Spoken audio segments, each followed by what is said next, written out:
Bien, amigos, les recordamos que el día 12 de marzo es el Día Mundial del Riñón. Está con nosotros el doctor Mario Encinas. Él es nefrólogo, él es vicepresidente de la Sociedad Peruana de Nefrología. Y hablemos acerca de las enfermedades renales crónicas. Hay un porcentaje, no sé si considerable, pero al menos preocupante, diría yo, de personas en el Perú que sufre de este mal, enfermedad renal crónica. Doctor Encinas, ¿cómo está usted? Bienvenido. Muchas gracias y muchas gracias por la invitación.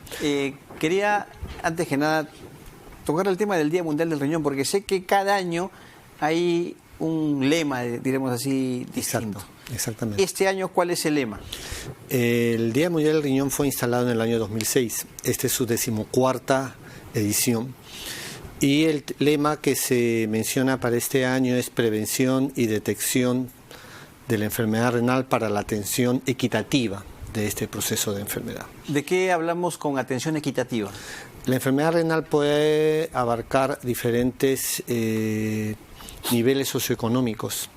Y en las experiencias en el mundo se ve que esta enfermedad ataca con mayor frecuencia a las zonas de bajos ingresos, y tratándose de una enfermedad compleja y a su vez de altos costos, porque requiere de una infraestructura y todo un equipamiento complejo también para tratarla, es de que el acceso al tratamiento de esta enfermedad a veces es un poco difícil en las poblaciones en todo el mundo. En el mundo hay 850 millones de personas con enfermedad renal, y en nuestro país aproximadamente el 10% de nuestra población, estamos hablando de casi 3 millones de peruanos, padecen de esta enfermedad. Ahora, definamos, doctor, lo que es una enfermedad renal crónica. La enfermedad renal crónica es un proceso de deterioro, o sea, de alteración de la función renal progresivo y en forma importante. Es cierto que esta enfermedad tiene estadios, hablamos del estadio del 1 al 5, y son los pacientes que están aproximadamente en el estadio 5, que es el estadio más avanzado de enfermedad, cuando su función renal se asume que está por debajo del 15%, que en términos médicos es 15 mililitros por minuto. Todo el resto de la población puede tener algún grado de enfermedad renal que, por su carácter asintomático, es decir, que la persona podría no tener ningún síntoma importante, podría estar sufriendo de esta enfermedad. ¿Y por qué se origina esta enfermedad renal crónica? El 70% de la enfermedad renal crónica se debe básicamente a dos enfermedades: a la diabetes mellitus y a la hipertensión arterial. Y aproximadamente el 20% de estas enfermedades podrían deberse a un daño renal propio del mismo riñón, que incluye incluso malformaciones de la vía urinaria que podrían ser detectadas desde el nacimiento si se cumpliera con los estándares de control prenatal adecuado, y esta persona podría ya irse controlando inclusive desde que nace. La función renal decae aproximadamente a 1% después de los 40 años, y por su carácter asintomático y por su relación con otras enfermedades debiera en forma constante a partir de esta edad las personas buscar control médico en función de diferentes factores que le llamamos comorbilidad u otras enfermedades que podrían desarrollar, acelerar o agravar este proceso, ¿no? Claro. Ok, ahora, es cierto que existen estos factores, pero a ver, hay algunos hábitos de vida que pueden ser perjudiciales y también de alguna manera ser causantes de esta enfermedad renal crónica. Sí, por ejemplo, el sobrepeso o la obesidad es un factor importante que puede llevar a un daño renal crónico. Hábitos nocivos, como estamos hablando de tabaco y el cigarrillo y el alcohol. También alimentación no saludable, estilos de vida no adecuados.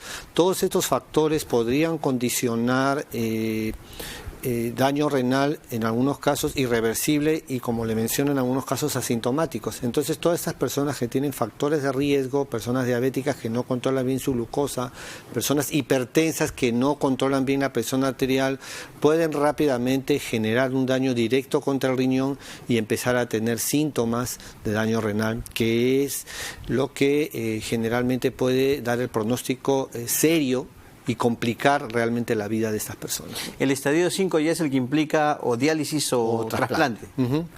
Muy bien. Ahora, es efectivamente un tratamiento costoso, ¿no? Esto, sobre todo de las diálisis. Exacto, ¿no? La modalidad de diálisis en nuestro país básicamente está dada por hemodiálisis y diálisis peritoneal, y aproximadamente el 70-80% lo cubre de salud, el 20% el MINSA a través de su seguro Fondo Intangible de Salud Solidaria, que es el FISAL, o el SIS, y el resto es cubierto por las Fuerzas Armadas y un grupo muy pequeño en la parte privada. Definitivamente que es una enfermedad costosa, definitivamente que es una enfermedad que necesita control y que debiéramos educar a nuestra población en función de prevenir este deterioro renal, y la recomendación es, pues, obviamente en la etapa de la niñez, control prenatal y control en edad temprana, y después de los 40 años todas las personas con factores de riesgo debieran hacerse un control periódico. Pero ¿qué síntomas hay? ¿Qué signos pueden alertarnos a nosotros de que podemos tener algún problema a nivel renal? Las características físicas de la orina, es decir, orinar con espuma, podría ser un indicador indirecto de daño renal que habría que verificar con un examen simple de orina o un dosaje un estudio de la orina en 24 horas. La otra forma que podría detectarse es las personas que tienen algún grado de edema o hinchazón de los pies, hinchazón de las piernas, que podría ser en algunos casos incluso progresivo, sensación de fatiga, sensación de falta de aire, cefalea o dolor de cabeza asociado a presión alta no controlada, glucosas no controladas, sobrepeso, podría dar algunos signos de malestar similar, y no olvidar de que en algunos casos esto podría causar un daño silente y avanzar con rapidez y dañar nuestros riñones. O sea, una persona puede estar, estadio 3 o 4, pero puede ser asintomático. Sí, claro. Y eso es justamente lo que nosotros estamos tratando de promover, de tratar de resaltar que el riñón podría no dar síntomas y que nosotros debiéramos identificar, y en la misma persona, identificar si tiene factores de riesgo y acudir a controles periódicos. Hay un hecho que hemos observado mucho, por ejemplo, no sé si esto es una especie de creencia o no, que dolores excesivos en la parte lumbar, ¿no? O sea, la espalda un poco más abajo, son síntomas de algún problema renal. Es muy difícil que un dolor lumbar sea un signo directo de daño. Entonces, ¿no? A veces hay gente que dice, uy, me duele acá la espalda, creo que esté mal en los riñones, no sé. Generalmente cuando ocurre un dolor de ese tipo, podría estar reinado algún tipo de cálculo, litiasis con alguna característica especial de un dolor en banda que podría dirigirse a los genitales. Pero muchas veces el dolor lumbar puede ser muscular y no ser un dato directo de un daño renal específico, ¿no? Doctor, por último, ¿van a haber algún tipo de actividades hacia la sociedad el día 12 de marzo? Sí, la Sociedad Peruana de Nefrología tiene la misión de velar por el aspecto científico y también por el aspecto preventivo, y es tarea de la sociedad comunicar a la población, educar a la población y tratar de promover en nuestros médicos la necesidad de controlar a la población con un control de presión arterial, con un control de glucosa, y motivar a nuestra población para que tenga un control periódico de riñón dentro de los cuadros que puedan tener. Muy bien.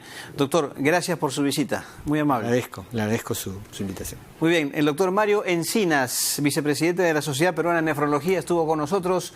Una pausa, amigos televidentes, y retornamos.